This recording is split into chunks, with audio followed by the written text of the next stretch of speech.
در پیروی سیاستی بشردوستانه دولت و حکومت مملکت تحت سروری پشوی ملت پرزیدنتی جمهوری تاجیکستان محترم امومالی رحمون جهت دستگیری شخصان احتیاجمند و بپرستاران و نفران امکانیتشان محدود امروز هر یک فردی سخاوتپیشه و بانگ آر کشور کوشش نموده ایستادند که برای فردای درخشان کشور خود و دلگرم نمودن اشخاص نیازمند از پیشتر دیده بیشتر به عملهای خیر و سواب دست میزنند.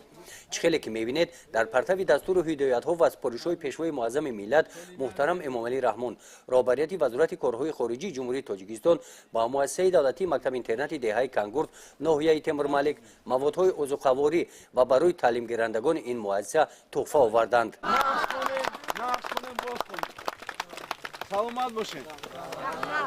در مؤسسه دولتی مکتب اینترنتی کانگورت 107 نفر کودکان با تعلیم و تربیت فرا گرفته شدند.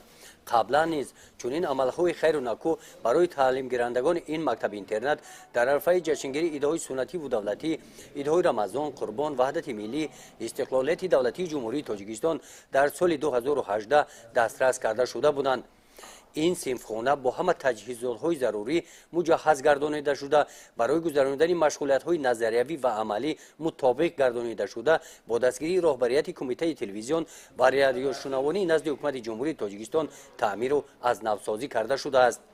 از حساب چنین دستگیری و غمخوری‌ها که در عرفه هر یک عید و جشن‌ها صورت می‌گیرند وضع اجتماعی تعلیم گیرندگان این مؤسسه دولتی مکتب اینترنتی دهاي کانگورت نوحیه تمورمالک بهتر می‌گردد.